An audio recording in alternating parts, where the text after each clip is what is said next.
Setelah Joni, masyarakat menunggu ke atas itu kira-kira siapa.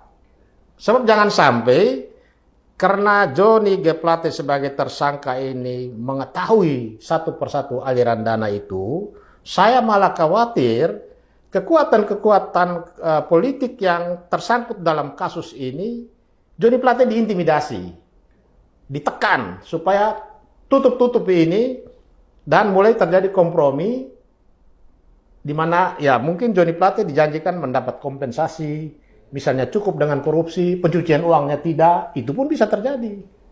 Begitu. Jadi Joni Plate seharusnya walaupun dia sudah jadi tersangka dan ditahan, mestinya lembaga perlindungan saksi dan korban harus memberikan perlindungan tidak hanya kepada Joni Plate tetapi saksi-saksi kunci lainnya. Tapi sampai dengan hari ini LPSK belum bersuara. Beda halnya dengan waktu kasus Verdi Sambo, LPSK aktif memberikan perlindungan terhadap beberapa pelaku. Sebenarnya kalau kami melihatnya, besaran angkanya beda tuh Bang. Yang lalu sama yang sekarang gitu. Dan kacamata kami juga ngelihat ada perlakuan yang berbeda nih Bang. Perlakuan terhadap sekjen yang kali ini dengan sekjen yang waktu itu kebetulan Abang. Apa gimana ngeliatnya Bang? Berbeda perkaranya, ya. Perkara saya itu bukan perkara makan duit. Itu harus dibedakan. Dia tuduh gratifikasi, bukan korupsi sebenarnya. Korupsi di pasal 1, pasal 1 dan pasal 3 itu makan duit APBN, merugikan negara. Yang saya tuh nggak ada yang rugi sama siapa. Nggak ada yang rugi, negara nggak rugi, orang itu nggak rugi. Yang saya 200 juta itu teman saya ketemu saya. Kemudian mau bayar uang sekolah. Ya, sekolah di Gonzaga. Nggak punya uang, tapi dia bawa titipan nih. Yang namanya Evi, istri muda dari Gubernur Sumut, namanya Gatot. Saya nggak kenal. Gitu loh, saya tanya, ini uang apa? Bilang, ini uang breakfast aja, uang kopi-kopi. Jadi 200 juta seperti uang 8T yang saya nggak makan apa-apa. Pertanyaan tadi, saya ngelihat ada perlakuan yang berbeda, itu lah, itu jelas yang ya, saya Bang. Juga heran. Hari ini jelas-jelas 8T lebih. Saya sih prihatin dengan kakak Joni teman saya. Gitu. Menurut saya sih Kak Joni mundur aja. Ya mungkin juga kakak Joni kita nggak tahu ya. Apakah memang dia mengetahui semuanya? Itu saya tidak tahu persis. Karena saya bukan penyidiknya. Atau jangan-jangan korban. Ya, saya nggak tahu juga. Saya nggak bisa membawa dia korban dari sebuah beban yang dibebankan kepadanya ya. Tapi di kondisi saya itu berbeda memang. Nggak perlu saya ngomong ABCD waktu itu kan orang akan tidak percaya dengan apa yang saya omongkan. Ya saya terima. Bayangkan saya berhenti sebagai sekjen, baik ketua umum yang saya jadi ketua umumnya, saya berhenti mundur langsung 2 jam setelah KPK mengumumkan saya akan mundur. Dan saya mintakan saya keluar dari partai ini. Partai yang saya bangun sendiri. Sebuah tindakan tegas waktu itu. Dan bagaimana perasaan saya, perasaan keluarga saya, anak saya, istri saya. Politisi itu harus dihantam dengan gelombang besar, maka dia akan bersikap lebih arif dan lebih bijak. Hari ini Anda bisa di istana, besok Anda bisa di Comberan.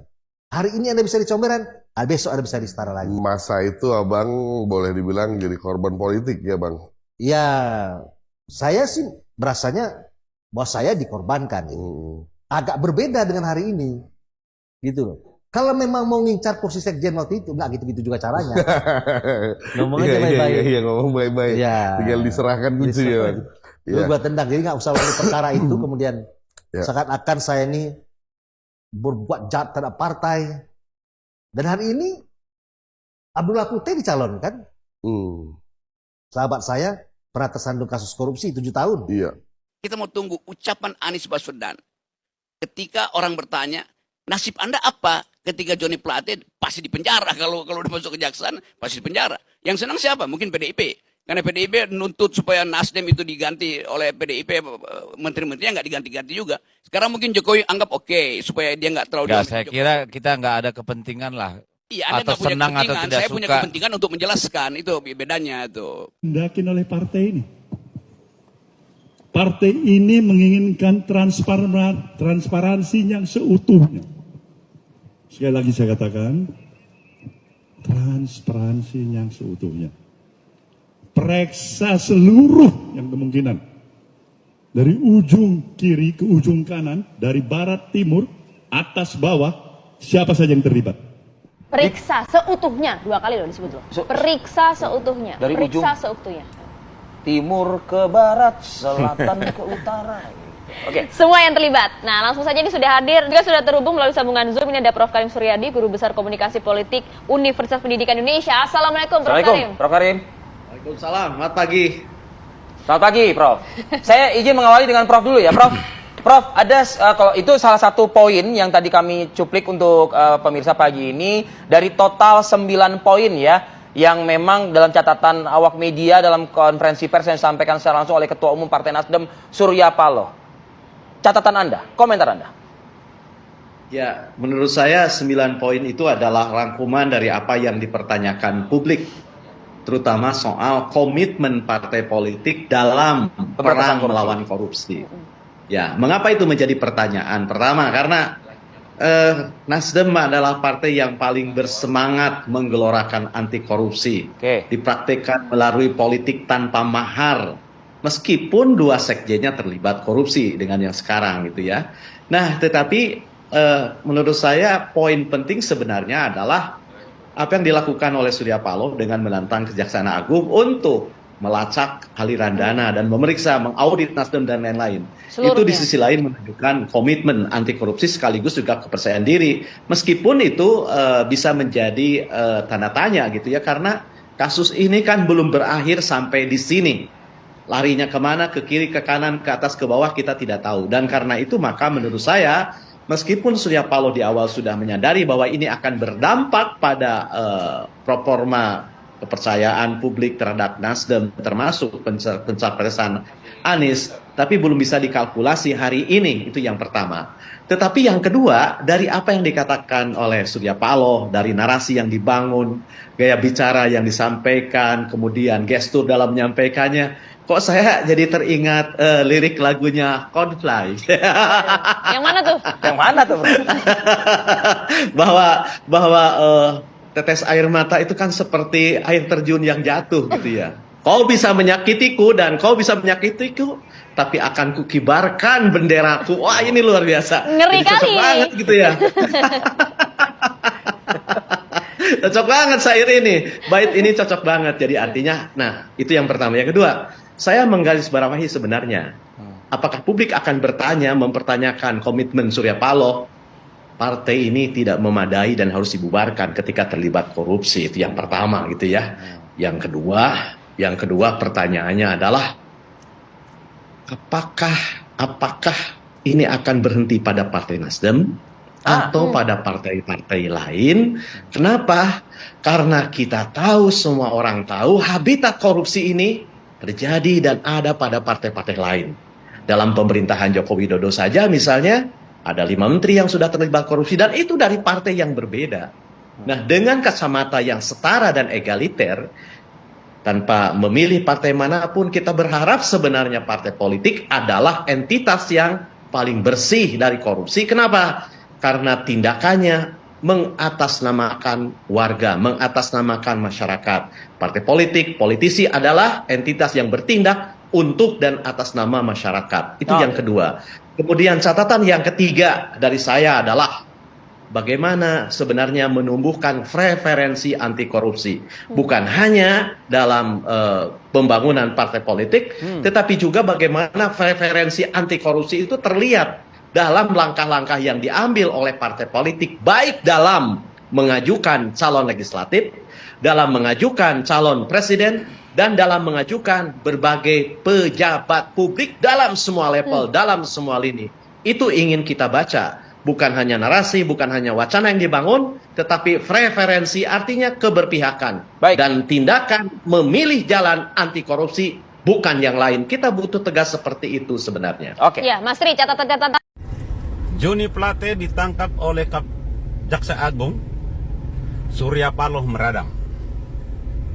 Setidaknya ada 3 pimpinan elit Partai Nasdem yang berurusan dengan hukum atau yang berurusan dengan tindak pidana korupsi.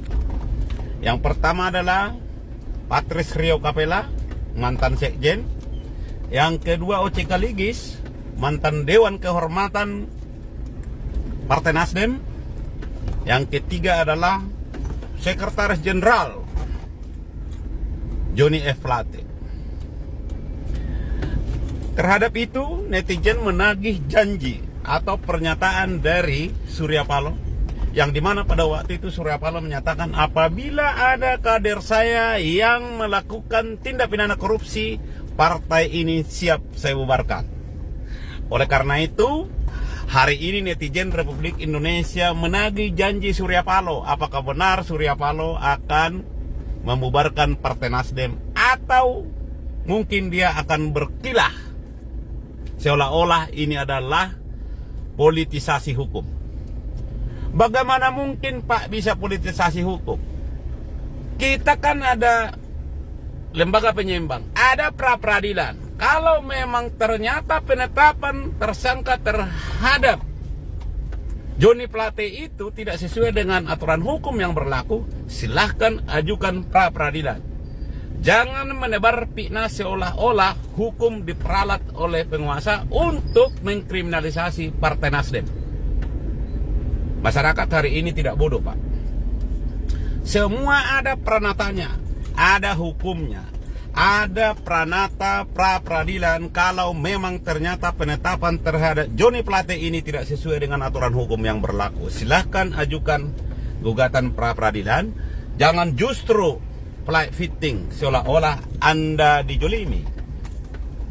Oleh karena itu, masyarakat Indonesia menagih janji Saudara Ketua Umum Surya Paloh.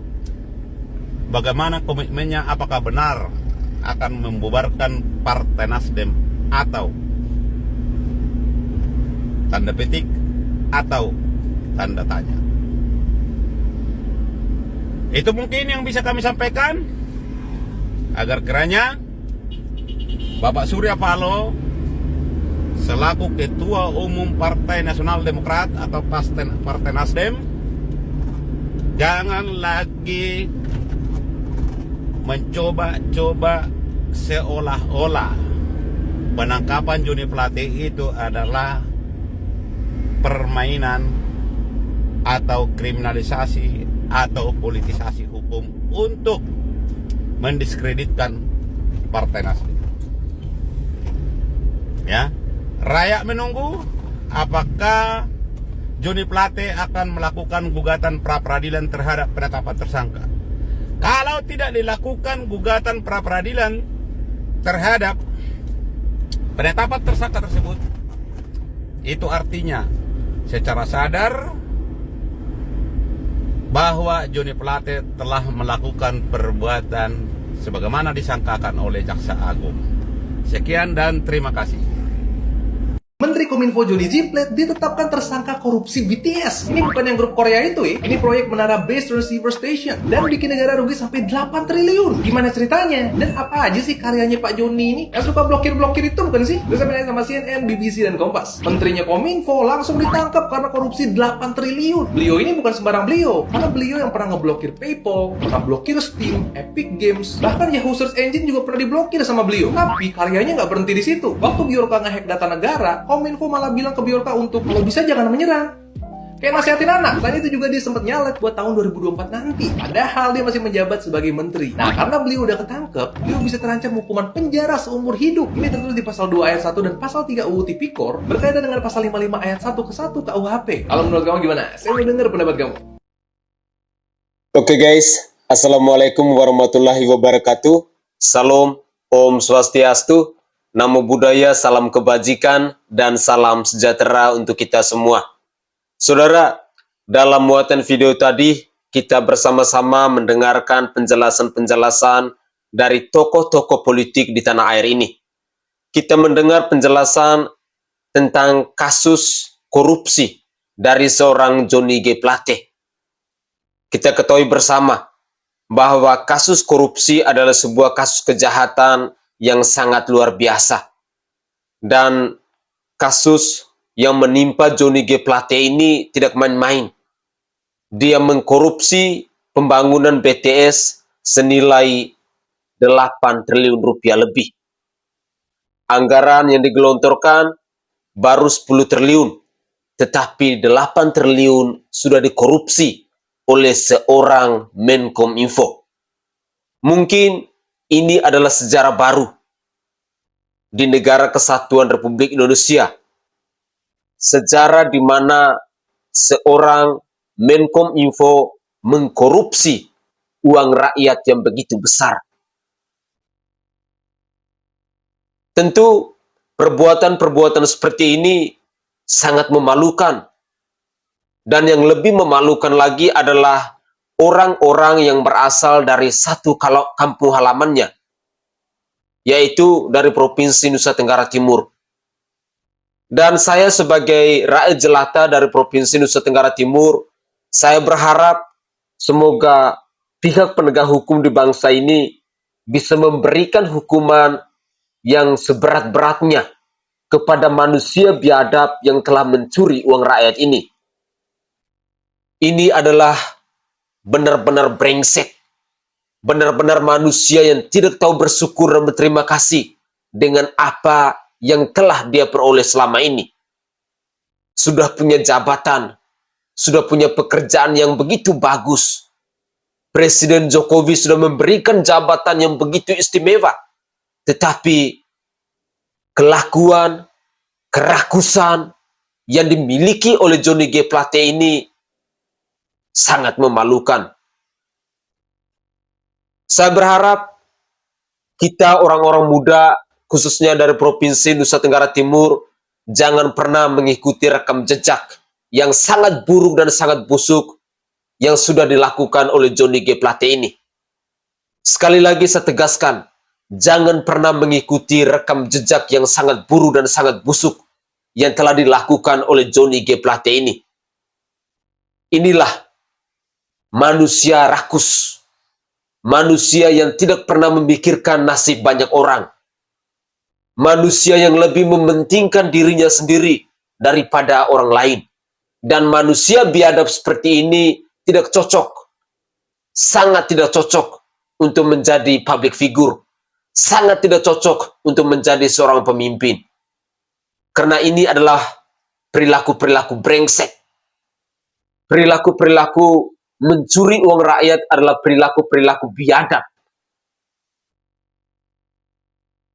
Seandainya kalau Johnny G. Plate ini adalah seekor binatang, mungkin kepalanya langsung dipenggal. Karena sangat memalukan. Dulu dia berkuar-kuar bahwa menjadi pemimpin itu adalah menjadi hamba rakyat.